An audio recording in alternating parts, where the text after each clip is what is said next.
Today, we conclude our journey with the Rutledge family in our series, Clutter.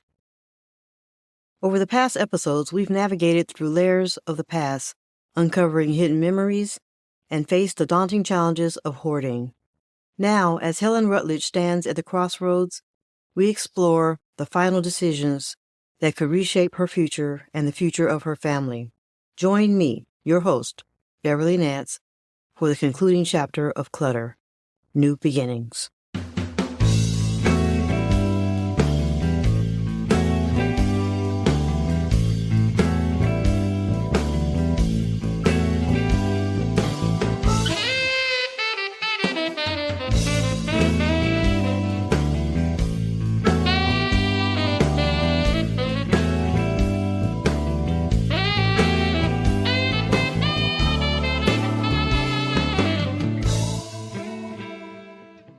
After a long and emotionally charged day, Robert retreats to the quiet of his hotel room.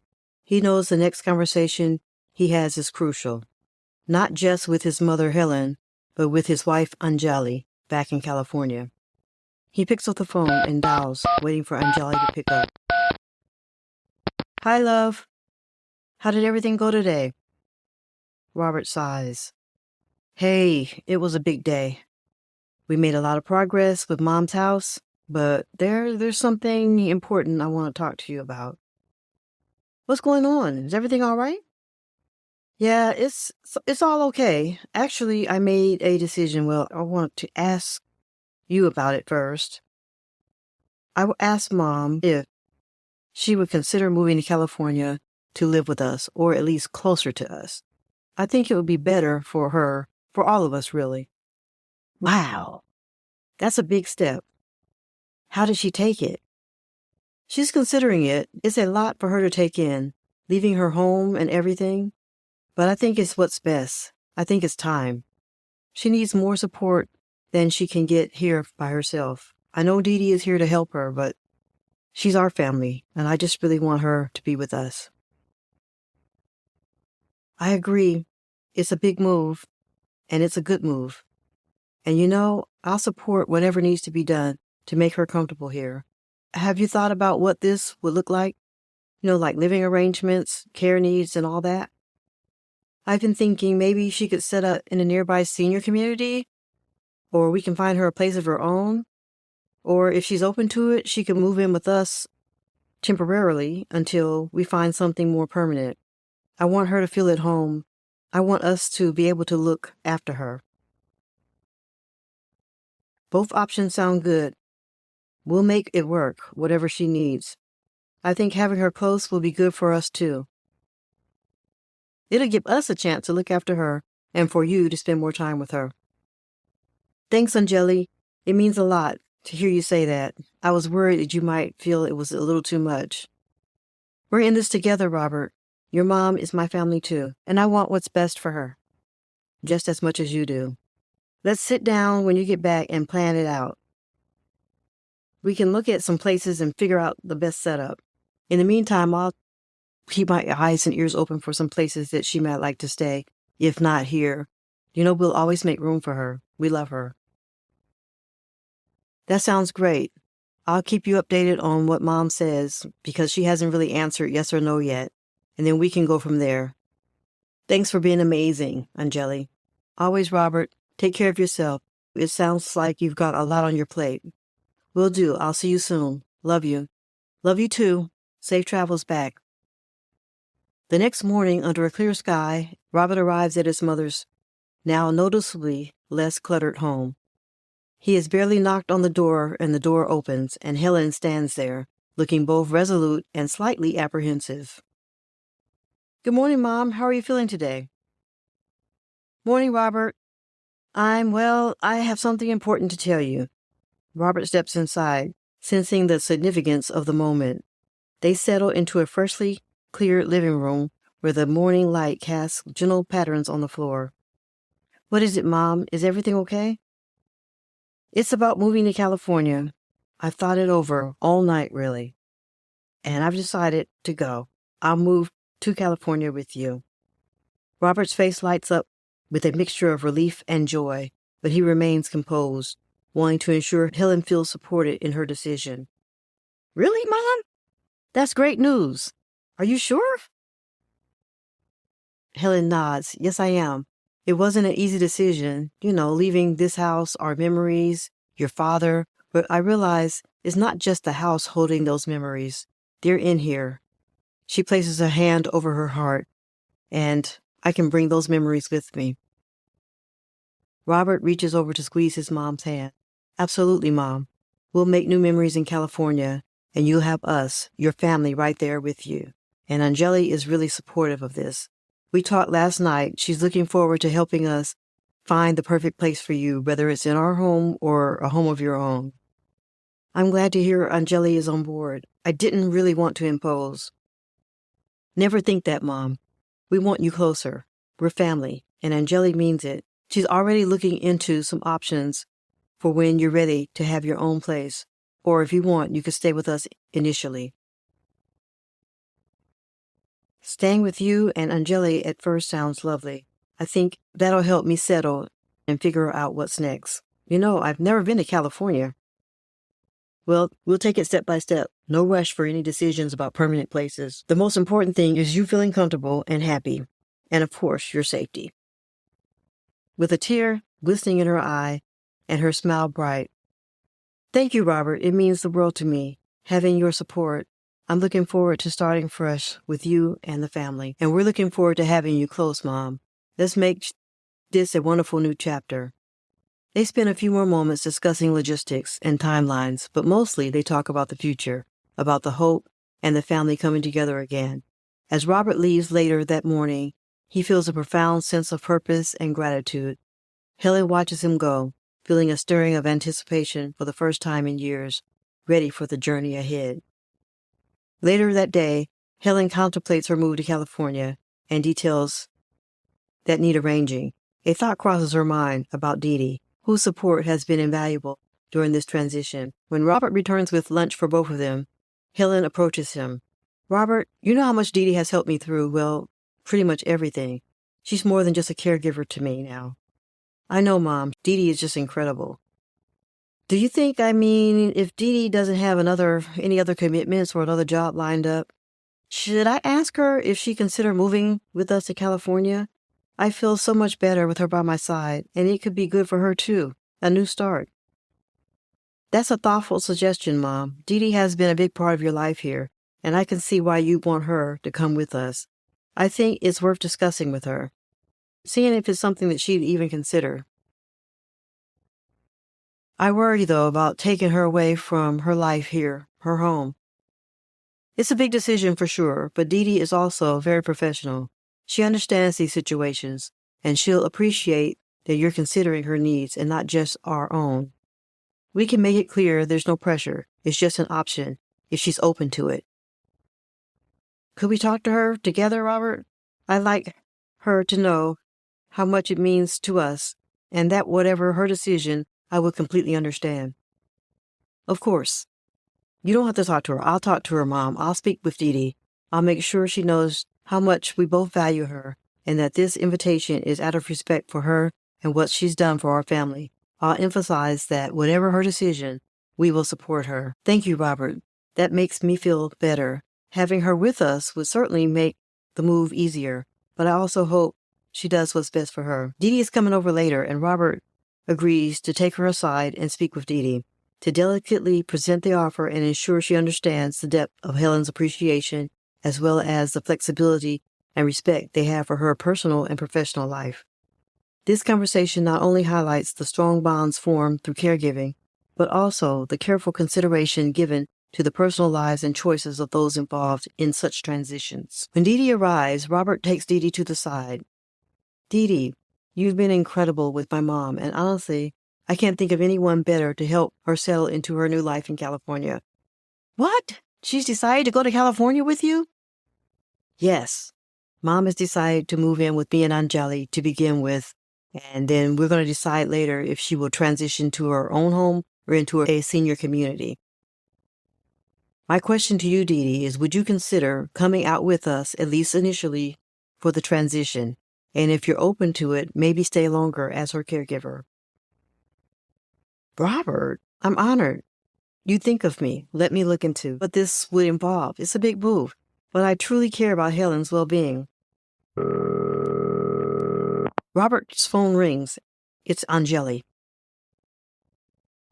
I found a house for your mom. I just want to let you know that there's a house right down the street from us that's for sale.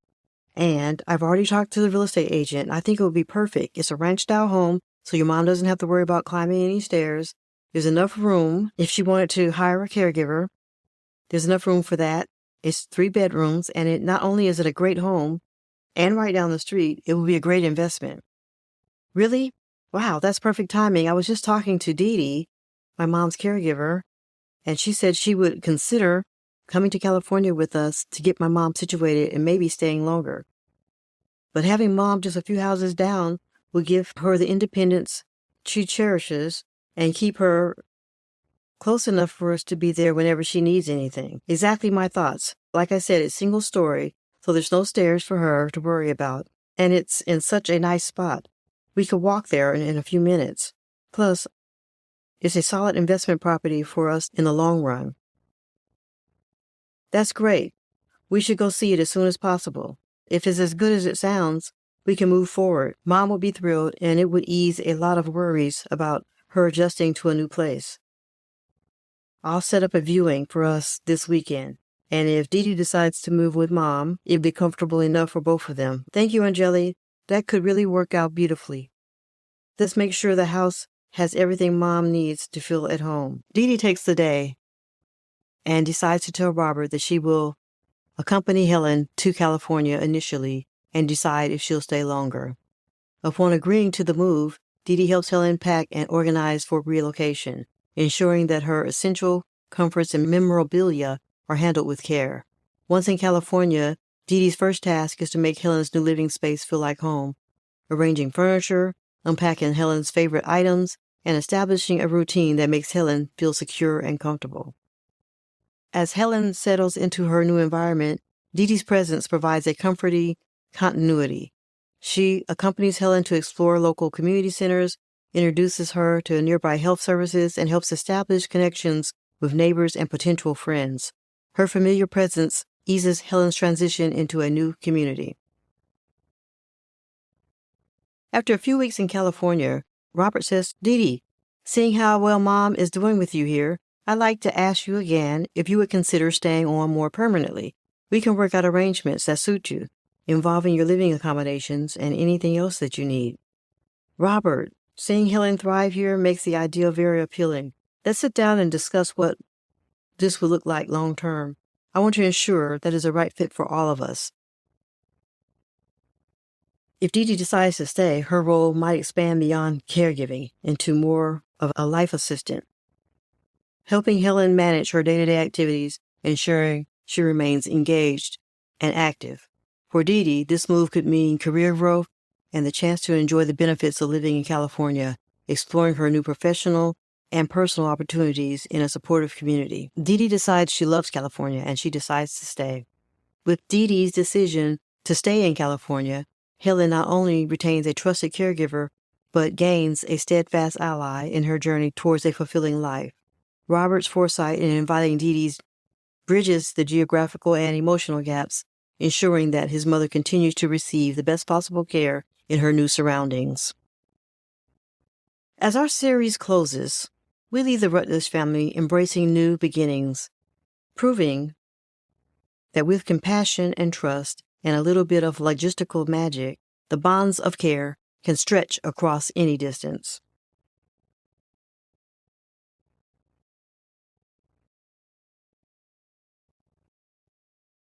This story has involved hoarding.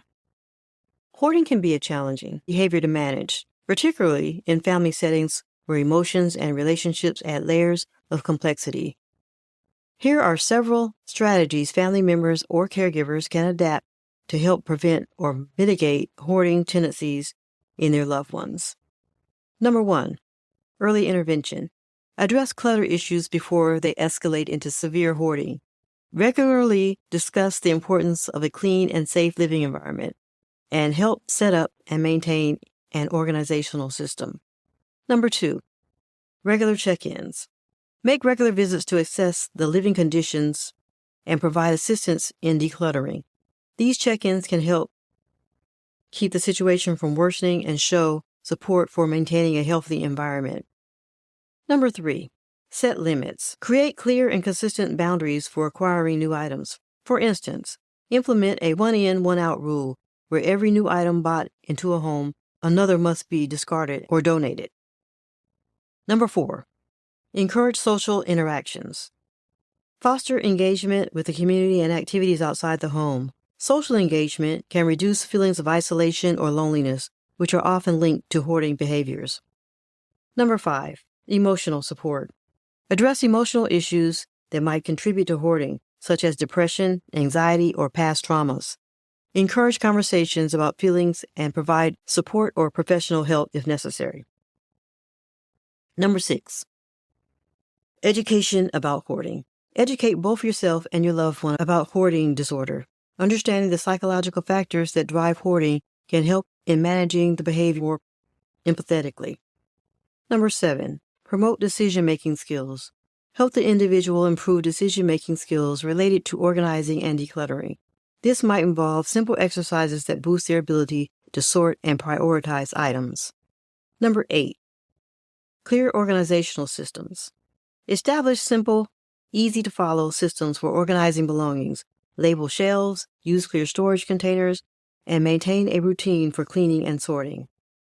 Number 9, limit shopping trips. Monitor and limit trips to stores or online shopping sessions that might lead to impulse buys. Plan shopping trips with a list and a specific budget to stick to. Number 10, professional help. If hoarding behavior is significant and worsening, seek help from professionals who specialize in hoarding disorders. Therapists, professional organizers, and even support groups can provide necessary guidance and intervention. Number 11, respect and patience. Show respect for the individual's possessions and feelings. Even if you don't understand their attachment to certain items, be patient. Pushing too hard can lead to resistance and emotional distress. Number 12, celebrate progress. Recognize and celebrate progress no matter how small. Positive reinforcement can encourage continued effort toward decluttering and maintaining organizational habits.